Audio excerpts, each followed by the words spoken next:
दोस्तों, हर व्यक्ति के मन में यह जानने की उत्सुकता होती है कि पिछले जन्म में वह क्या था और उसका अगला जन्म किस योनि में होगा।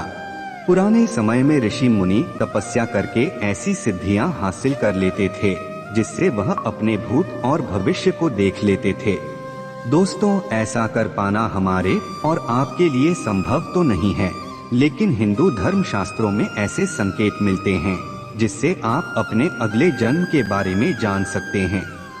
दोस्तों, आज के इस वीडियो में हम यह जानने का प्रयास करेंगे कि गरुड़ पुराण में भगवान विष्णु ने पक्षीराज गरुड़ को ऐसे कौन कौन से कर्म बताए हैं जिन्हें यदि मनुष्य अपने इस जीवन में करता है तो उसका अगला जन्म मनुष्य योनि में ही होना निश्चित हो जाता है।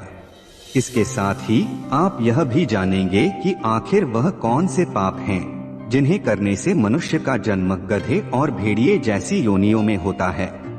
नमस्कार दोस्तों, स्वागत है आपका हमारे चैनल वैदिक ज्ञान संगम में। आपसे अनुरोध है कि चैनल को सब्सक्राइब कर लें और कमेंट बॉक्स में जय श्री नारायण लिखकर परमात्मा को अपना आभार व्यक्त करें।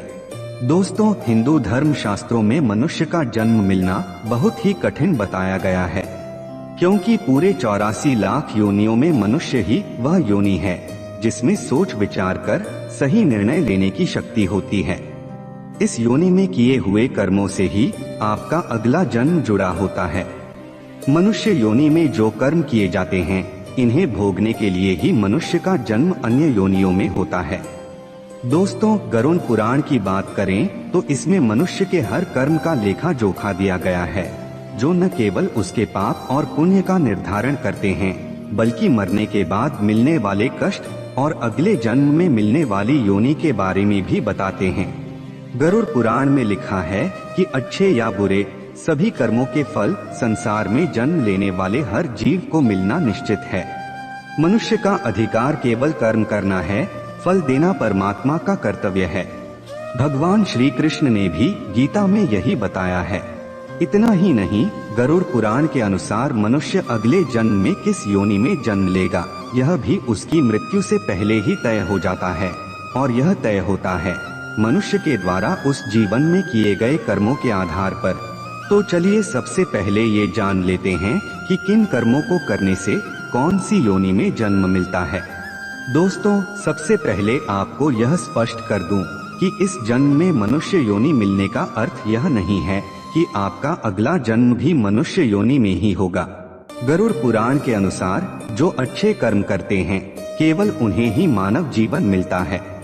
जो मनुष्य अच्छे कर्म नहीं करते, उनका अगला जन्म उनके कर्मों के आधार पर 84 लाख योनियों में किसी भी योनि में मिलता है। अनेकों योनियों में भटकने के बाद अंत में फिर से उनका जन्म मानव शरीर के साथ होता है। दोस्तों, मनुष्य के अगले जन्म के विषय में गरुड़ पुराण में एक कथा का उल्लेख मिलता है। इस कथा के अनुसार एक बार महर्षि वेद व्यास ने ऋषियों से पूछा कि किस कर्म से कौन सी योनि में जन्म मिलता है। सबके विचार सुनने के बाद उन्होंने ऋषियों को इसकी विस्तार पूर्वक जानकारी दी और यह भी बताया कि मनुष्य जन्म प्राप्त करने के लिए किस प्रकार के कर्म करने चाहिए। वेद व्यास जी ने बताया कि जो भी व्यक्ति पराई स्त्री के साथ संबंध बनाता है और हमेशा ही स्त्री का अपमान करता है, उसे भयानक नरक भोगना पड़ता है। इसके बाद ऐसा करने वाले मनुष्य को एक एक कर कई अलग अलग योनियों में जन्म लेकर उसके कष्ट उठाने पड़ते हैं। महर्षि वेद व्यास ने बताया कि मनुष्य को हर स्त्री का आदर करना चाहिए, चाहे वह पराई क्यों न हो। स्त्री का निरादर करने वाले सबसे पहले भेड़िए के रूप में जन्म लेते हैं, इसके बाद वो कुत्ता बनते हैं, फिर सियार, गिद्ध, सांप, कौवा और बगुला बनते हैं। इन सभी योनियों में जन्म लेने के बाद उन्हें फिर से मनुष्य योनि में जन्म मिलता है। महर्षि ने बताया कि बड़ा भाई हमेशा पिता तुल्य होता है, इसलिए वह सदैव ही आदरणीय है। कभी भी किसी भी परिस्थिति में उसका अनादर नहीं करना चाहिए, अन्यथा कौंच नामक पक्षी के रूप में जन्म लेना पड़ता है। कौंच पक्षी का जीवन काल 10 वर्षों का होता है। अगर इस दौरान उस पर ईश्वर कृपा हो जाए तो वह अगले जन्म में पुनः मनुष्य में जन्म लेता है, अन्यथा उसे दूसरी योनियों में भी भटकना पड़ सकता है। महर्षि वेदव्यास ऋषियों को आगे बताते हैं कि चोरी करना हमेशा ही गलत है, फिर चाहे वो स्वर्ण की हो या फिर वस्त्र की। चोरी करना हमेशा ही पतित कर्म है। चोरी करने वाले मनुष्य को इसका परिणाम भी अपने जीवन काल में ही भुगतना पड़ता है। उन्होंने कहा कि अगर कोई व्यक्ति वस्त्रों की चोरी करता है तो वो अगले जन्म में तोता बनता है, और यदि व्यक्ति ने सुगंधित पदार्थ की चोरी की होती है तो वो अगले जन्म में छछूंदर के रूप में जन्म लेता है। इसलिए दोस्तों, किसी भी परिस्थिति में की गई चोरी को सही नहीं ठहराया जा सकता, और ऐसा करने वालों को इसके गंभीर परिणाम भुगतने ही पड़ते हैं। महर्षि आगे बताते हैं कि अगर कोई व्यक्ति किसी की हत्या या कोई दूसरा जघन्य अपराध करता है तो उसका अगला जन्म गधे की योनि में होता है। इस बीच एक ऋषि महर्षि से सवाल करते हैं कि मनुष्य योनि में जन्म लेने के लिए कौन से कर्म करने पड़ते हैं। इस पर वेद व्यास जी कहते हैं कि गरुड़ पुराण के अनुसार वैसे तो इस जीवन में किए गए कर्मों के आधार पर हजारों योनियों में जन्म लेने के बाद ही किसी को मनुष्य योनि में जन्म मिलता है, लेकिन अगर कोई मनुष्य अच्छे कर्म करे तो अगला जन्म भी उसे मनुष्य योनि में मिल सकता है।